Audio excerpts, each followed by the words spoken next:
A very warm welcome to all. Very good afternoon to all our guests joining in from the UK. A good evening to all our guests joining in from India and South Asia. And a very good morning to all our guests joining in from the US and South America. Today is the 9th seminar in the second edition of this seminar series, which is on the topic, the digital future for business and society, emerging perspectives on AI, blockchain, and IoT. This seminar series has been hosted jointly by Professor Yogesh Dwivedi, who is a professor of digital marketing and innovation, founding director of the Emerging Markets Research Center, and co-director of research, School of Management, Swansea University, Wales, UK. Our co-host for this seminar series is Professor Ramakrishnan Raman, director at IBM Pune, Dean, Faculty of Management, Symbiosis International University, and Director of Strategy and Development, Symbiosis. Our entire seminar series is jointly supported by the Center for Technology, Innovation, Management and Enterprise, TIME, the University of Kent, UK, Digital Marketing and Analytics, SIG, Academy of Marketing, Grenoble IAE-Graduate School of Management, a Grenoble INP School of the University of Grenoble, Alpes, the E-Business and E-Government SIG, British Academy of Management, and the UK Academy for Information Systems, UKAIS. To tell you something about the seminar series itself, emerging technologies such as artificial intelligence, blockchain, and Internet of Things undoubtedly offer a transformative potential for the augmentation and potential replacement of human tasks and activities within a wide range of industrial, intellectual, and social applications. The pace of change for this new AI technological age is staggering, with new breakthroughs in algorithmic machine learning and autonomous decision-making, coupled with developments related to blockchain and IoT, engendering new opportunities for continued innovation. The impact of AI and other emerging technologies could be significant, with industries and sectors ranging from agriculture, finance, healthcare, manufacturing, retail, supply chain, logistics, and utilities, all potentially being disrupted by the onset of these technologies. The seminar series on the digital future for business and society, emerging perspectives on AI, blockchain, and IoT, will present various perspectives from a number of leading expert speakers to highlight these opportunities and challenges posed by the rapid emergence of these transformative technologies. Today, we have an eminent thought leader with us, Dr. Dhaval Thakkar from the University of Bradford, UK. He will share his thoughts on the area of artificial intelligence, IoT, and citizen science to scale up air quality monitoring. To tell you something about Dr. Dhaval Thakkar, he is an associate professor of explainable AI and IoT at the University of Bradford. He is currently the director of postgraduate research in the Faculty of Engineering and Informatics and leads the Internet of Things Innovation Lab. Dhaval has over 17 years of working experience in the European Union and industrial projects, researching and delivering innovative solutions. He's also a part of the university's Research Practice Innovation Group, led by the Pro Vice Chancellor, Research and Knowledge Transfer, to help shape the university's research and innovation strategy. His broad area of research interest and expertise is interdisciplinary, focusing on the use of AI and the Internet of Things technologies for the betterment of society. His current and evolving research interests include exploring the role of AI and IoT technologies in the context of smart cities, digital health, and the circular economy. To date, he has been successful as a principal and co-investigator in over £4 million worth of R&I projects funded by national and international funding bodies and commercial organizations. Some of the notable funders have been the European Commission, Innovate UK, HFCE, and GCRF, focusing on research projects addressing societal challenges surrounding themes such as smart cities, air quality monitoring, flood monitoring, children's health, Industry 4.0, smart factories, and archaeological and drone-based surveys in war-torn areas. Dr. Dhaval, it's a pleasure to have you with us here today. Over to you now, sir. Thank you. Let me start sharing my screen. I can can see already, you can hear me. You can see my screen?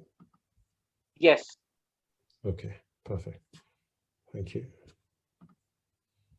All right, so all right, before I start off, I just want to thank Symbiosis Pune and Swansea University, in particular, Professor Yogesh Dwivedi and Dr.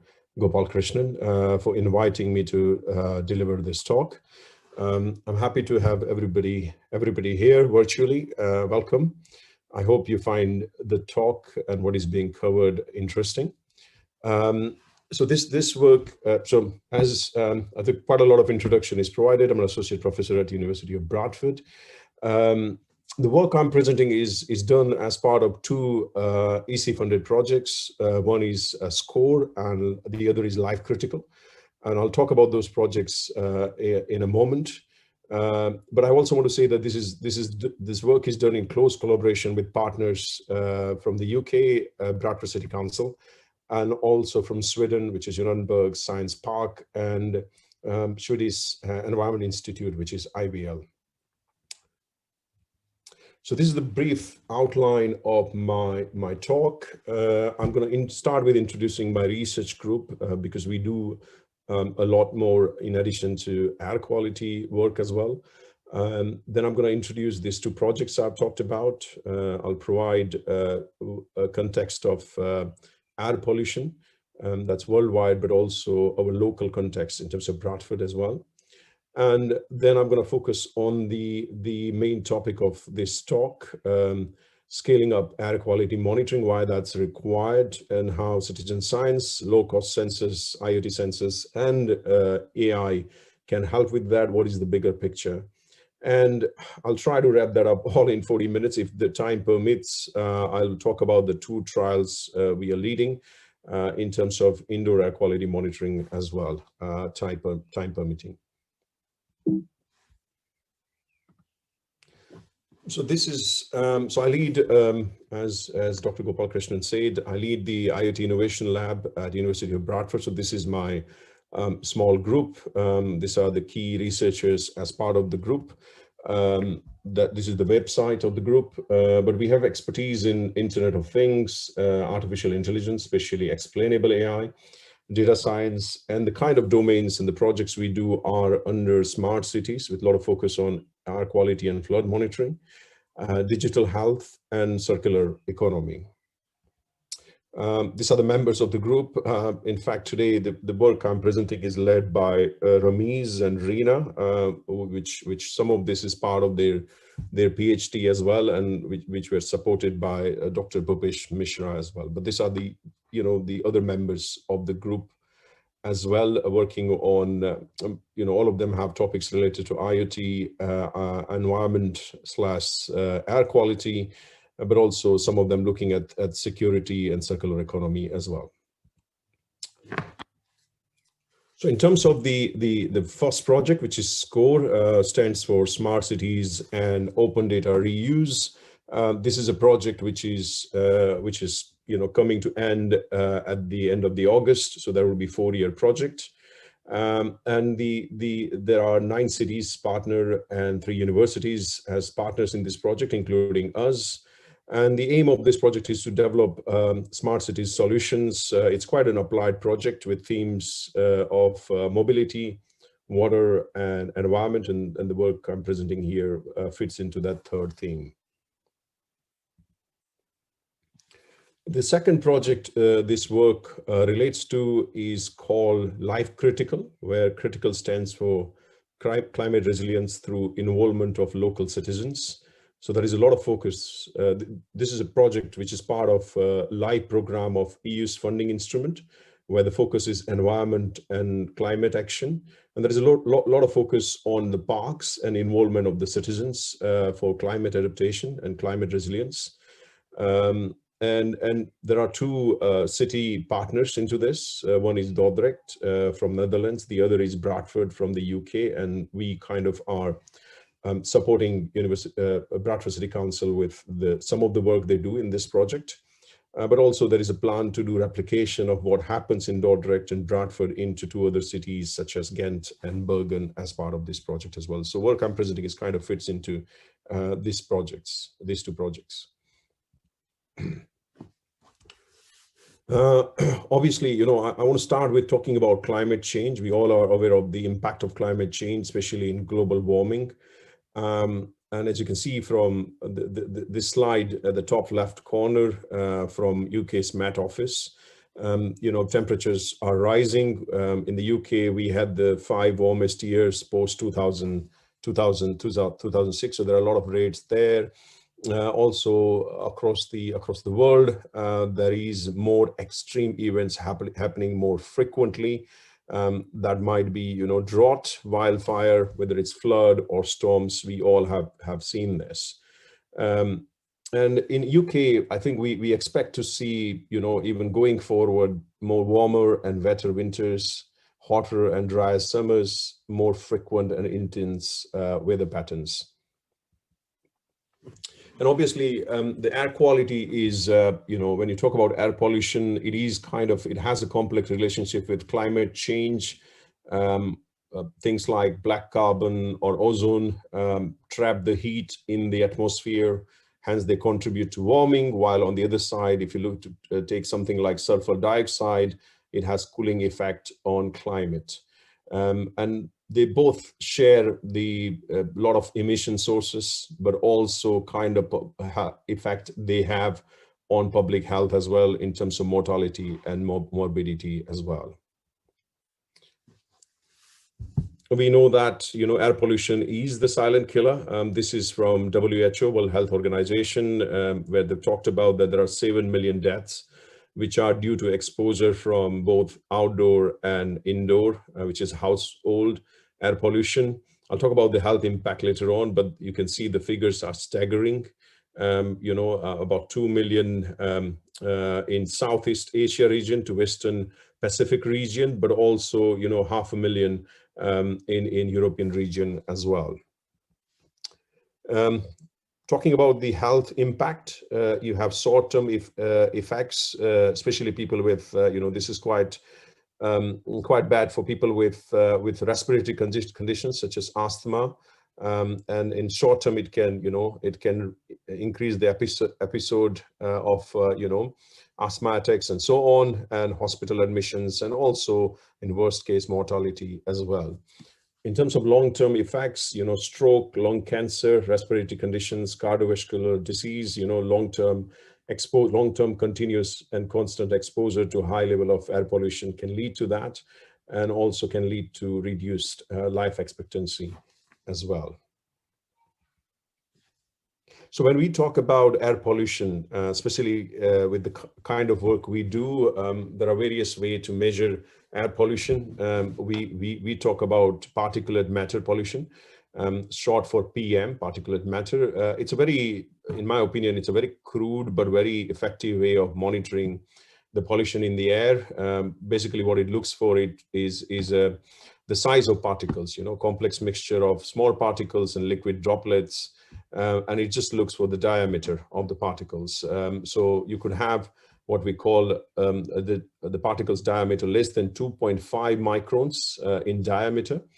That's PM 2.5, and PM 10, which is less than 10 microns in diameter.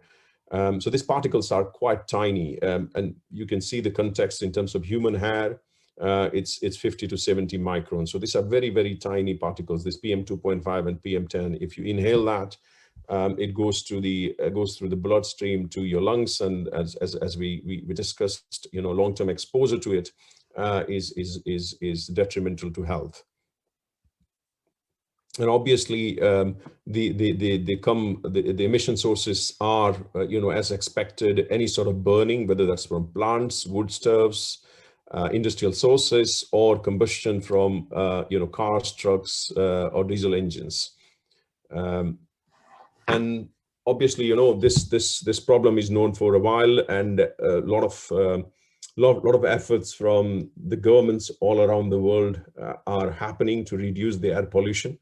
The WHO, World Health Organization, have its own guidelines.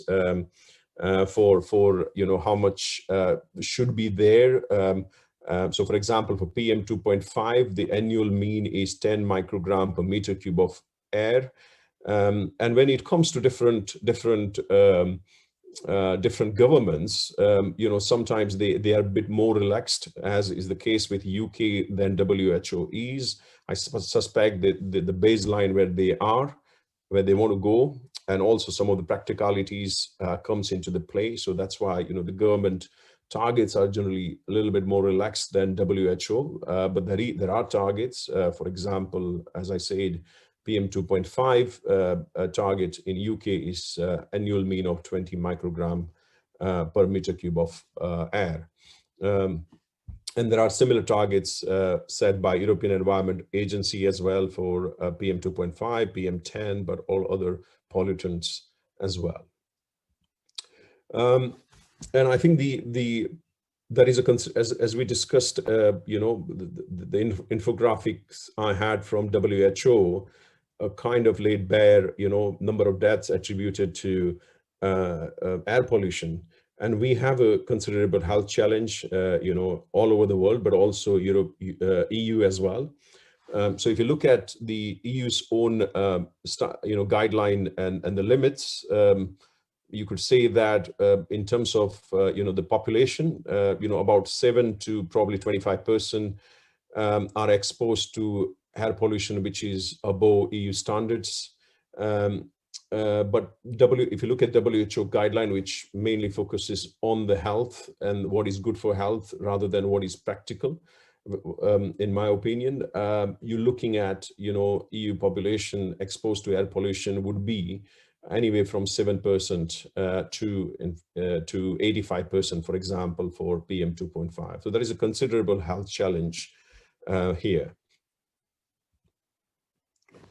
So coming back to the local context and what we've been working on, so the local context is Bradford. If you're not familiar, if you're outside from the UK, or even if you're from the UK, if you're not familiar with Bradford, it's a city in West Yorkshire. It's nearby Manchester, about 40-45 miles, and it's about 10-15 miles from another city, which is Leeds. It's a metropolitan district, and it has population of over 500,000, which is high for the UK. It's ranked 7th in terms of the district's population, and the population is quite diverse ethnicity-wise, as you can see it from here. So why Bradford has a problem with air pollution, and what Bradford is doing is trying to bring interventions such as clean air zone. I'll explain what clean air zone is in a second. But UK has its own annual limits which are enshrined into regulation, and one of them is the air quality standards regulation 2010. Which puts a limit for nitrogen dioxide to be 40 microgram per meter cube, which is the legal limit for annual mean. And what Bradford Council has observed over the number of years, is that there are localized areas, as mentioned in the first bullet point, where the pollution is consistently above the legal limit in terms of NO2 levels. And this is shown by this modeling in the red color as well. There was a hope that with the lockdown, things will improve after the lockdown. Obviously, during the 2 lockdowns or 3 lockdowns, we had things improved, but then they've noticed that traffic flows are now higher than even before. And still, there are localized areas which are still above the legal limit as well. And obviously there is a health impact of air pollution, and Bradford is a special case. I'll come to that, why that is the case in a next slide. So this is one of the roads, very busy road in Bradford, which, as you can see here, air pollution level right here is 30% above the legal limit. What they have done is Bradford is one of the other 20 plus councils or cities which are asked to bring in interventions such as clean air zone. where they have drawn a geographical boundary of the city. In case of Bradford, that is more in and around the city center, a good chunk of it, where they put the ANPR, automatic number plate recognition cameras, so that they can monitor the vehicles which are entering into this clean air zone. And what the government is giving is the incentive to improve the vehicles, especially the high polluting vehicles. So there are grants which are available, has been available for them to change the commercial vehicles. And failing to do that, there would be daily charges for non-compliant vehicles entering into clean air zone. So this is the intervention Bradford is bringing. There are other types of interventions planned in different part of UK as well. So there are different type of clean air zone as well. This one mainly focuses on the commercial vehicles. Okay, and the hope is that, and there is science obviously behind that, by bringing this sort of intervention and forcing the businesses to and supporting them to improve, the vehicles to be low polluting vehicles such as hybrid vehicles, the air pollution will go down and air quality will improve. As I said, Bradford has a particular focus for in terms of reducing air pollution because of the kind of health problems we have in the city. We have 1 in 5 Bradford children already have a breathing problem, so people with respiratory conditions. And we have a sort of an organization called Born in Bradford, which is a health research organization which leads one of the largest research studies in the world. And they develop policy and practices for better health in Bradford, and they listed 10 points. And number 1 was reducing air pollution, and also talking about having access to more green spaces and healthy environment as well, and to have research supporting that. So there is a lot of focus on reducing air pollution. So the clean air zone is coming in place in spring 2022. So the idea is that with clean air zone in place and such an intervention being put in place, that should have better outcome in terms of health. It should also impact on health inequalities as well. And also there should be a value for money sort of analysis in terms of this significant investment from the government, providing grants for the businesses to improve their vehicles, but also installing the ANPR cameras and other infrastructure to charge. There should be comparison for value for money in terms of what it achieves in terms of health outcomes and so on.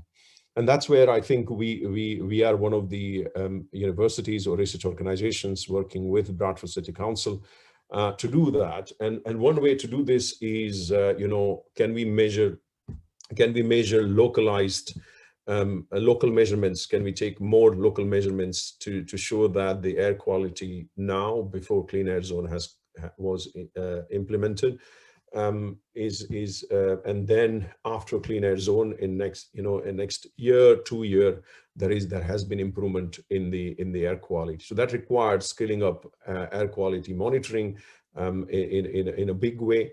And when you look at the technology for doing this, what you have in the UK, if you are in the UK, you might be familiar with this sort of green boxes in and around particular towns, where this is installed by DEFRA, which is an environment agency here, to monitor different gases in the air, but also particulate matter as well. But they cost a lot, and there are maintenance costs associated with it, and the problems associated with it as well. So they are not something you can use for scaling up. So what you have to look at is cheaper technology for doing this. And also look at something like citizen science in collaboration with technology. So if you're not familiar with citizen science, it's more to do with involving citizens in science projects in collaboration with researchers and professionals. And what you're doing is you have three things you need for a citizen science projects.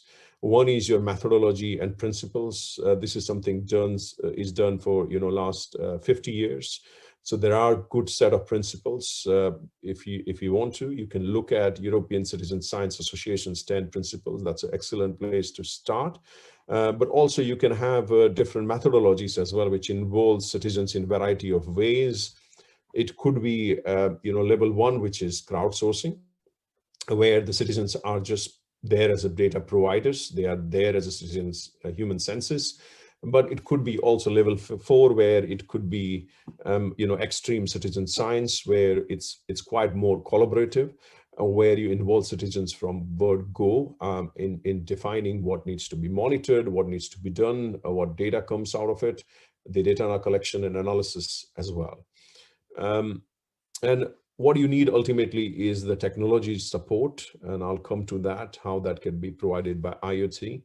And then you could conduct citizen science trials, which should lead to open data, because involvement of the citizen and the engagement of citizens is extremely important to keep this project successful.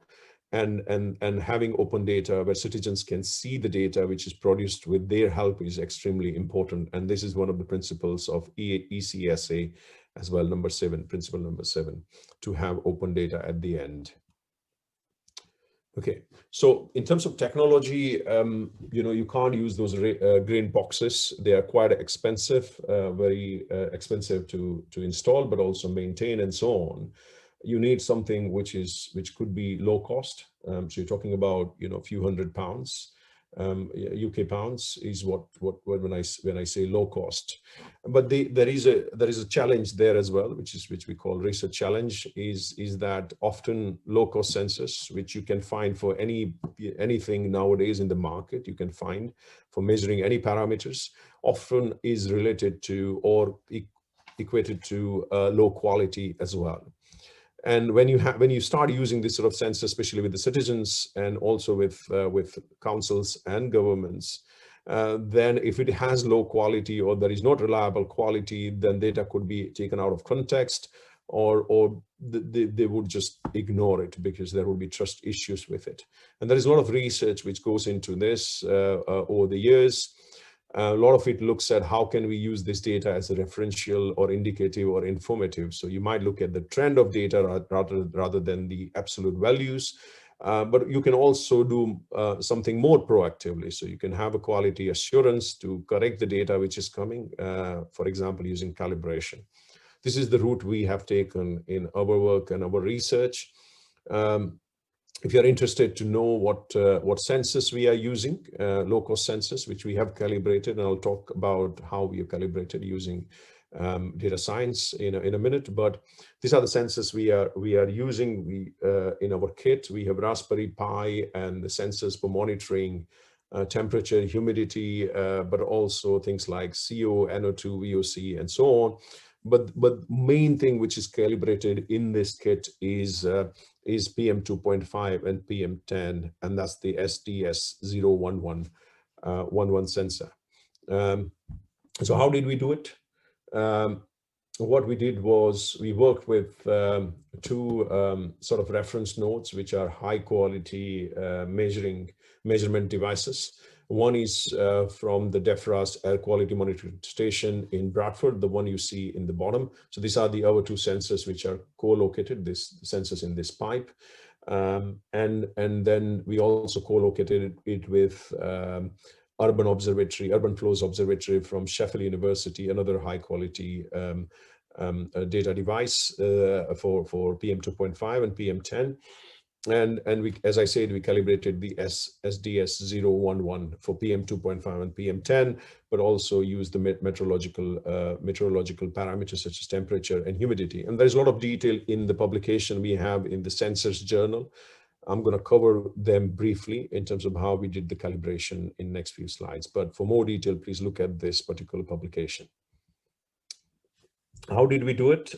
So we used a data-driven approach. There is a lot of talk of, because these sensors are sensitive to temperature and humidity. and two types of humidity, absolute humidity and relative humidity. So we have taken that into account in our approach, and we use number of machine learning techniques, such as multilinear regression. So you have a regression line in this plot, and these are the different data points. And the bottom you have the table which gives you the result of the model and different error rates, starting from R square, RMSE to mean absolute error as well. I'll come to this table and which model performs better. So then we also have used multi-layer perceptron and analyze result there. So this is obviously artificial neural network. In terms of its input layer, we have 4 parameters there as input. We have the PM values, which are coming from the reference nodes, PM values coming as a row from our sensor, then temperature and humidity, and the output is the calibrated value. And MLP performed slightly better than MLR. We also have used a convolution neural network, again using the same 4 parameters as before with MLP, and having a calibrated value as an output. And in terms of number of epochs we have used, as well as number of layers we have used, all those details are there. Nitty-gritty details are in the paper. And last but not least, we use random forest as well with the configuration of trees to be 20, which in our comparison it performed the best. So it had the higher value for R square, which is good, and lower values for RMSE and MAE overall for both for PM 2.5 and PM 10, and this is what we have used in our devices for calibration. Okay, so I think having as I said, for citizen science, a technology support is very important, but also it's very important for us because we have about 25 plus devices, and we wanted to be very strategic about where we deploy these devices. So we've been very systematic about this. So this is a diagram which shows the clean air zone where it's located, and what we have done is in terms of choosing the locations where we deploy in the district, we've been strategic. As I've said, we wanted a good representation in our sample in terms of where we deploy. So we looked at the modeling which Council has done, which shows what is the nitrogen dioxide values annual mean at the moment and how they expect it to evolve in next few years. So we have selected the locations which, with some locations which has low values and some which has got very high values to see, how it fares. But also we looked at the distance from the clean air zone is roughly here. So we looked at the distance from the clean air zone as well to see the impact of implementation of clean air zone as well. So we have from something which is very much in the clean air zone to something which is 3 kilometers away from clean air zone. So that's how we distributed our devices. While doing this, we also looked at the deprivation of the areas as well. So we used something called IMD, which is Index of Multiple Deprivation, and looking at various areas which has different IMD rank, and IMD rank looks at about 9 domains, including income, employment, education, health, and crime, and so on. So the other strategy for deployment, in addition to choosing those areas to deploy, mainly they are schools, but also citizens. The other strategy was part of the life critical project was to deploy around park, and we have wonderful parks, beautiful parks in Bradford. This is a map of it, and the park we have selected as part of the life critical project to deploy some of those devices around the park is Horton Park, which, if you're familiar with Bradford, it's near Great Horton Road, not very far from the city center. It is quite green, as you can see, quite beautiful, and a really good park. but it also has very busy junctions around it as well, which are high traffic areas. So this was a good park to select for one of those reasons. So this is same park with a Google Map view of it. And this is another view of it, the same park. And what we have done is we have deployed 10 outdoor air quality sensors. And you can see that this is what I was talking about. These red bits are the roads and junctions, which shows, the modeling shows that there is a heavy traffic there. So this red circle shows, covering those junctions, but also some of those devices we have deployed are inside the park to see the difference between something which is at the junction and something which is in the sort of park as well. In addition to that, this black circle shows where we've deployed indoor air quality monitoring devices in citizens' homes as well, so that we can do comparative analysis as well. This is the team which is working hard to deploy. So we also had to deploy LoRaWAN gateway as well for internet connectivity as well. So all of these are LoRaWAN devices. This is a replication of what was done in Dordrecht as well. So Dordrecht had deployed the devices in their park in Netherlands with the partners IMEC as well. Briefly, this is the system architecture. Basically, we use LoRaWAN and Things Network to collect the data, send it to our service, and then we store and we visualize the data. And this data is available from our what we call Bradford Urban Observatory through the website called smartbradford.uk. You can go and see it, but I'm going to just show you very briefly as well how the Urban Observatory looks like. You can so this is how it looks like. This is obviously the map of Bradford. You can go and see this little markers, which shows the sensors we have, and it only shows you outdoor sensors in the map. You can zoom in, zoom out, and select a sensor you are interested in. So this shows the Horton Park. That's why there are many. It's quite dense in terms of number of sensors we have there. As you can see, Horton Park. You can select a sensor by clicking on it. That fills in your form, and you can select the pollutant you're interested in. And then you can also say, whether you want it for a day or a month or so on. And it shows you a data in a graphical format, which is almost real time. So the sensors are sending data every 15 minutes, and it's displayed in these graphs in real time. So this was taken in November. So this is a week's data in November for this particular sensor, and you can click on the pic and see the exact time the reading was taken and what were the values. And you can already see some of the pics. Remember the WHO limit is 10 microgram per meter cube, and we already see in this little experiment some of the high pics. So just coming to how this helps with the evaluation of clean air zone and how it fits into the bigger picture and the context. As I said, we have about 36 sensors, 10 indoor and 26 outdoor.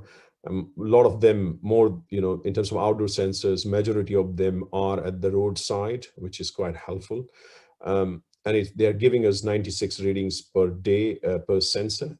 So that's 2,500 readings per day. And if everything works fine, it gives us 1 million readings in a year. And these are quite, in different localities, giving very localized readings every 15 minutes of the day.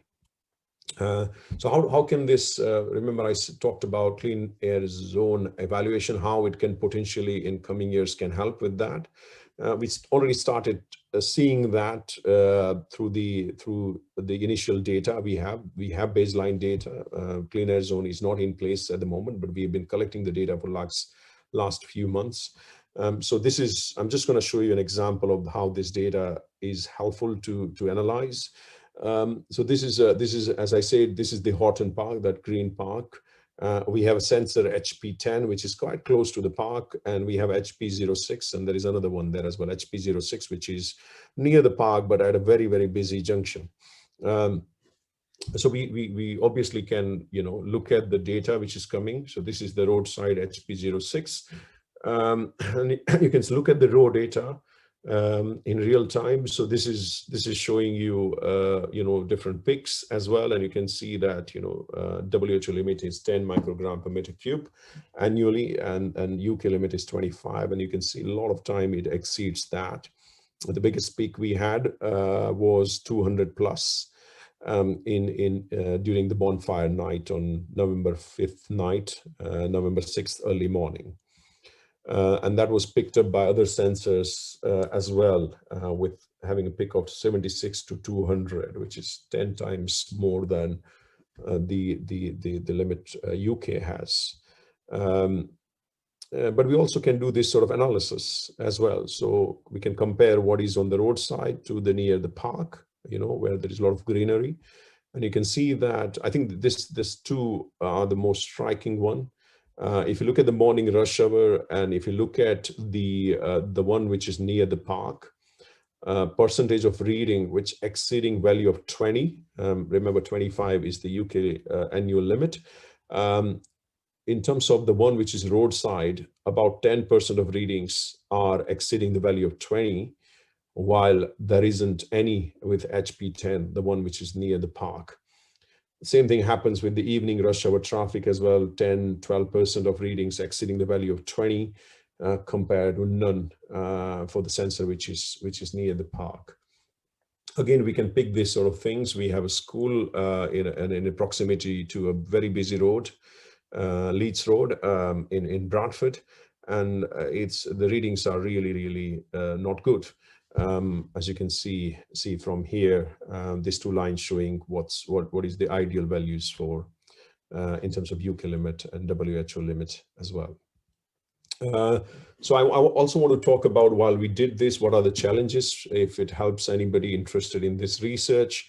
There are challenges around selection of locations, and we came up with a systematic way of doing it, but we had to change plans as well, because when you're trying to do this sort of deployment, I think the challenge is the power, because these devices need constant power, and also line of sight in terms of the gateway as well. So you might have to change your plans depending upon the line of sight of gateway, so that it has continuous internet connection. Calibration of devices, we have shown how that could be done, reliably done, with PM 2.5 and PM 10.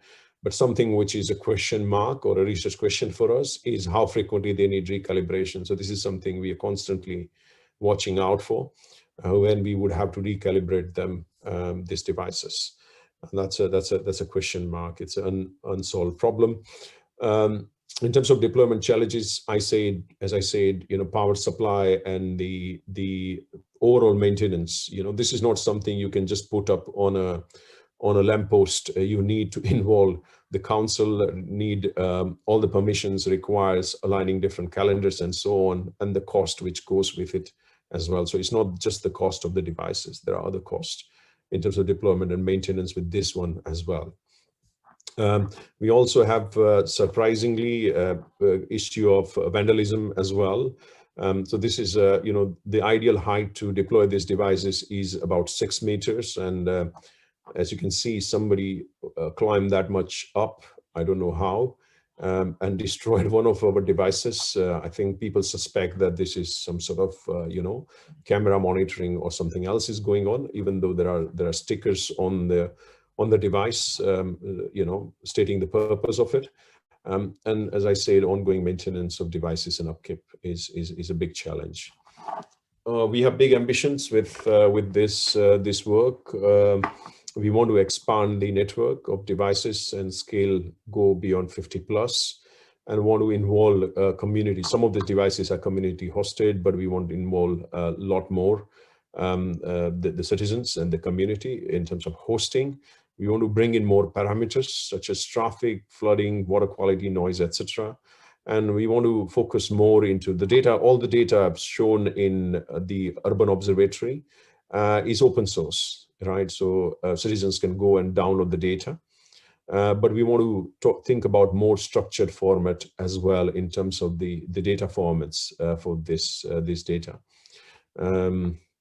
And involve more community, including schools in this. So I think, let me see the time. If I think I have 5 minutes, right? I can go for 5 more minutes. Is that okay? Yes, sir. Okay, thank you. So so that's more to do with ambient air quality monitoring and how we're working with council and the kind of research we are doing in terms of calibration and analytics, and how that helps with, hopefully will help with the evaluation of clean air zone, how it evolves in next few years in terms of air pollution. But we're also doing 2 studies on indoor air quality monitoring as well. And what the kind of overarching aim of this is, can we bring behavioral change, positive change in people's behavior. So they do different activities, or they do activities very differently in home, so that there is a better air quality indoors as well. One of these studies doesn't look at any health condition. The second study looks at respiratory condition, asthma, in doing this. Okay, so I'm just going to briefly present. This is a work in progress. Again, when we talked about outdoor air pollution and what are the sources, when it comes to indoor air pollution, what causes indoor air pollution is such as cooking, smoking, poor ventilation, wood burning, even painted rooms, pet and scented items, and so on. So we have a kind of a parallel similar device to outdoor device, which looks a bit more nicer. For indoor air quality monitoring, it has same sort of sensors for PM 2.5 and PM 10. So in terms of what it has under the hood is not much or at all different, and it has same sort of calibration as well. So what we have done is, these are the 10 households we have involved, and we prepared the initial questionnaires to identify health issues. In the sample, we have the kind of activities they do. For example, how many times they open the windows or vacuum the house, and so on. All those activities which has positive or negative impact on air quality. We also looked at building characteristics. The type of house when it was built. I also looked at socioeconomic factors as well in this.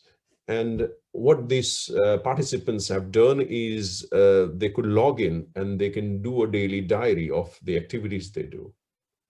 But at the same time, what we have given them is a visualization of the data from their devices, the device which is in their home. And we show them what has been the air quality like today. So this blue line shows the air quality today and what is the WHO and UK limit. And also we show what was it against last week and yesterday as well. So give them a bit more control in terms of the data. Following that, they fill in the diary of what they have been doing, and as I said, the positive and negative activities which have impact on air quality. And we've done the initial analysis of data. So we have a very good representation in terms of ethnicity, education, income levels in this. And we started seeing some patterns in terms of when the air quality is poorer, and what are the timings. So this is some initial charts from that. But more importantly, what we wanted to do is, if we show this data, okay, nothing else, we just show the data. That's the only intervention we do. Is that making any positive behavioral change or not?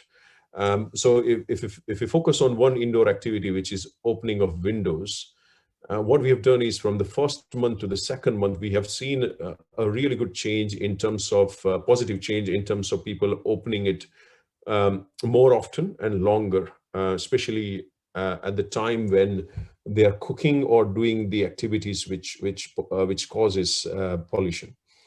And also we've seen this positive change in the data as well. So this blue line is the pollution before, in the first month, and the orangish line shows the air pollution in the second month, and there is a reduction in pollution and improvement in air quality in this houses. Also, we have picked up positive behavioral change in the qualitative interviews we have done with the participants, in terms of, you know, them being aware of and aware of, you know, what sort of improving the cooking style, in terms of, you know, use of products, in terms of cleaning the house, use of windows and exhaust more regularly, and also raising awareness in terms of them sharing this experience with their, you know, family or friends as well. So we started seeing this positive behavioral change just by showing the data. This is obviously, you know, more analysis to come. This is work in progress where we're writing a paper on this.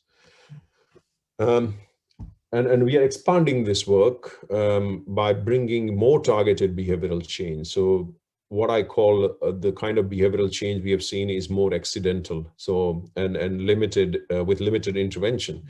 So only thing we have shown is the data, but can we do more targeted behavioral change? And we're looking at working with psychologists in terms of using a very popular behavioral change model called COMBI, to bring in more targeted interventions to see more targeted behavioral change as well. And we are applying the same thing with, as I said, with asthmatic patients, and helping the clinicians in terms of their self-care, you know, by doing something similar with them in terms of providing these devices and giving access to the data and the support in terms of what they can do in terms of improving indoor air quality as well. Okay, so I'm almost at the end, not bad in terms of timing, hopefully. So I just want to, you know, have this slide with, you know, people who have contributed and helped with this work, you know, from Bradford City Council, but also from citizen groups such as Friends of Horton Park, our collaborator, August Watney from Swedish Environmental Research Institute, Eva from JSP, and Sagnik from IIT Delhi. And these are the schools which helped us to deploy these devices in Bradford. Thank you very much. Thank you very much, Dr. Dhaval. This has been a very interesting talk that you presented. In fact, one of the most impactful research that you know, you talked about, because today world over we are suffering because one of this environmental pollution is one of the most important things that we're all suffering from. And interestingly, not many countries nor governments are actually paying heed you know, to the depth of the study that you've done. So I guess this is going to be a very impactful and a very important contribution, you know, globally as well for the studies that you've done. Thank you, Dr. Dhaval, for making this change and contributing to this cause. Yogesh sir, welcome to the session, sir. Thank you very much for joining in. I know you were busy and you have a very, demanding schedule. So hence, thank you for pitching in. Thank you for coming in, sir. Your thoughts on today's session? Yeah, thank you so much. I'm so sorry I got a little late before. Can you hear me? Yes, yeah, a bit low, sir. Yes, can hear you now. Yes. So sorry, I got a little late joining before we start. Really interesting work, obviously, very applied and very relevant for today's context. I just have two very minor queries rather than, you know, any concern, but two minor queries. What are the challenges that one may face when they involve citizens into such projects? I mean, you know, it's quite, when you do things between researchers, it's quite easy, controlled. But when you involve citizens, obviously it's beyond your boundaries. So what are the challenges that you may face? And second query is how these findings, obviously very important findings or insights that you get from the continuous observations and analysis, how this actually informing policy at all? And if not, then what can be done actually to inform them to do something about, obviously. So these two things. Thank you. Thank you, Yogesh, and nice to see you. I think the first one is a very interesting one. I think that doing citizen science is extremely challenging, involving citizens in a project like this. You would have two types of people who are extremely interested. You know, air quality is a topic which is let's just say very charged topic. You know, some people get really angry about things, and some people are not that bothered. So I think the engagement is extremely important, and also extremely challenging as well. So kind of problems we have encountered is when you ask people to do the diaries or look at the data, it doesn't happen always. Okay, and that would be, anybody who does citizen science will tell you that, you know, daily diary is not something you should go with. So involving them in the science itself is difficult, and I think that is, you know, there are ways you can improve that, and one of them I talked about is, you know, if you do co-creation, an extreme level of citizen science where you involve them from word go, so they are part of the solution development, so they are co-producer of the solutions. That could go a long way in answering this question, answering this problem, I think. The other engagement challenge we have is, you know, use of this platform. So we have this beautiful platform, you know, 30, 40 sensors, you know, a lot of data comes out of it, you know, use of it is very limited, right? In terms of the citizens. Okay, so there are a lot of citizen groups trying to improve the air quality. They could use this to see whether the kind of interventions they are bringing in is making any difference or not. But involving them to use this sort of platform is a challenge. We also never find out what is the context. Okay, so mostly this pollution is from vehicles, but a lot of times we have peaks which are, you know, 1 o'clock in the night, and we believe that's due to the wood stoves being used. As you know, probably in Yogesh and others, you know, who know UK context, the wood stove is something which is used for heating. You know, in the current context, it's even more important. You know, people who are well off use it because it's quite nice and fancy thing to do, but people who are not well off use it because that's cheaper than other alternatives as well. So we have this, you know, a lot of time we get these peaks which are extremely odd, 1 o'clock, 3 o'clock in the night, and that is, we believe, due to you know, burning of woods for heating. And hot water. And I think, you know, that sort of thing would be nice to involve citizens to know the context. They know their area, they know what's happening, you know. So I think that is the challenge. The second question in terms of policy making, I think this sort of work nowadays is feeding into policy. I think governments are more, you know, understanding of you know, that this is a problem. It needs to be solved. Although, as I said, UK's you know, guideline or the limit they have set up is fairly relaxed compared to what WHO guidelines are. You know, you know, WHO is 10, while UK is 25, which is more than double. So it's quite fairly relaxed, I think. But I think this is slowly, this sort of work is feeding into this, and I think we have a role to play as independent organizations, research institutes, to be part of this sort of monitoring. So some of the work we are doing, but also we have a sister organization called BIB, born in Bradford, which is doing a lot of work in terms of monitoring the health. So they're going to monitor the health before the clean air zone has come into place, and it would be after as well. And I think this would be an interesting exercise in next 3 to 4 years for other cities to, you know, emulate and follow. And the public policymakers to take this on board. Yeah, thank you. Thank you so much, Dhawal. Sorry, Santoshji. Just one other thing. Obviously, I know you've been working on these kind of things for last 10 years, perhaps, Dhawal, in various projects. And mostly these are kind of, you know, you using technologies to kind of monitor these effects. Is there anything you thinking of or you doing which actually can help prevent? So using AI or IoT or any other technology that might be emerging can actually help prevent some of these problems. Is there something you're thinking of or doing, or is something not feasible at this moment? I think we haven't been thinking of, to be honest. We are sort of more focused on monitoring. I think because this is, I think a lot of this problem comes because there is no awareness, right? And there is no data. You might think, I showed you the park, right? Such a beautiful green park. If you are around that park, you wouldn't think. But I also showed you how bad it is, in terms of just outside, less than 100 meters away, 50 meters away, how bad it is. I think for me, what excites me is how do I bring this data to citizens? How do I involve them? And that kind of leads to the change, I think. The other kind of intervention is what, council is doing, that's, sort of, improving the vehicles and so on, I think.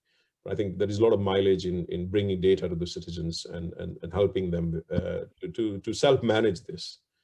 Yeah. Thank you, Dhawal. I mean, it's very interesting and very relevant work, as I said. I mean, most of the people talking about at the moment, climate change and all these kind of things, and very little actually done practically. So you are doing practically something to provide data, to provide evidence, and then perhaps the changes can happen. So thank you so much, Santoshi. I'll over to you. Thank you, Yogesh sir. Dr. Dhawal, I had a query. In fact, I was thinking along with the way that you were presenting. I was very engrossed in your talk, and one of the things that came to my mind is in a country like India, in a developing economy like India, with varied kinds of topography.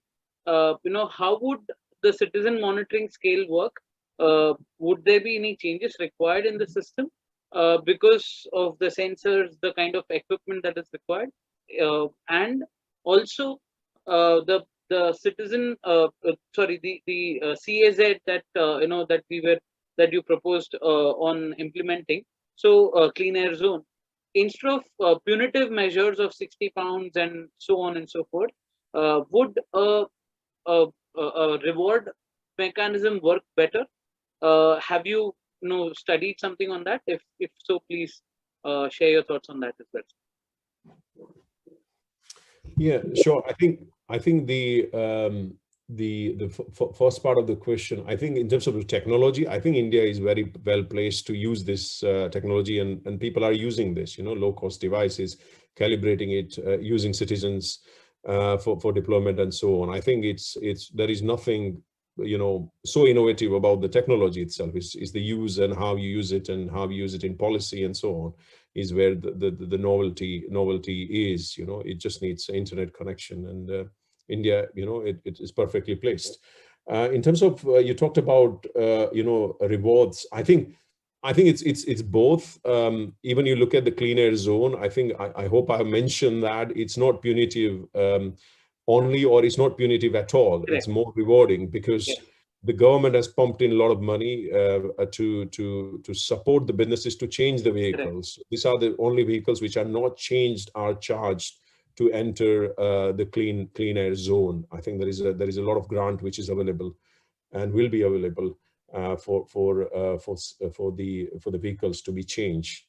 So I think it's both. I think for me, I think the thing which works is something which hits the pocket, I think, when it comes to something like that. But it cannot be just citizens bearing the brunt. I think there has to be right incentives from the government as well to help with that. It should not be only citizens. Yeah. Absolutely. Thank you very much for those inputs, sir. And we have Professor Daniel Migu, who's gone ahead and expressed his thanks to the organizer, to you as well, the speaker, and he's moving on to his meeting, to his next meeting. There is a query coming in from Rupal Baid, and her question is: what were the interventions that were implemented which resulted in the improvement in behavior of citizens towards indoor air pollution. Thank you, Rupal. If you can write in chat as well, where are you from, and also, you know, which institute and what background you have, it will help to contextualize the answer as well. But I think we didn't have, only intervention we had was the data. Okay, so we showed them the data from today in terms of what sort of pollution is there, and compared it against WHO and UK limit. Although there aren't any limits in terms of indoor pollution when it comes to UK and WHO, they only talk about outdoor. But we showed that as a comparative analysis, and also showed them the data from the week before and yesterday as well. So there was no other intervention. So just by showing that. So this is why I say accidental behavioral change. It was very little intervention. The next time when we do this, the other study we are doing with the Combi model, we are bringing a bit more interventions and more targeted interventions, as I said.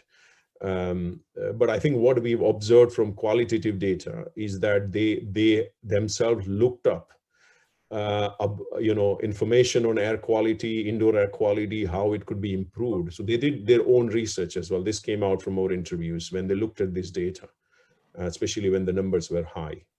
Yeah, thank you. Thank you, sir. Thank you, Dr. Zawad. I think Mohammed has meeting at 2 o'clock, so we already, you know, little late, so yes. we can close now. Yeah, absolutely. Yes. So with this, sir, we'll close the session for today. And thank you very much for your time and your contribution towards society, and you know, helping us all understand your work as well. Thank you, Dr. Dhaval, for your time. Thank you, Yogesh, sir, for your support as always. And looking forward for the next set of seminars as well. So all the best, and thank you all. Thank you to all the participants who've taken out time and joined in.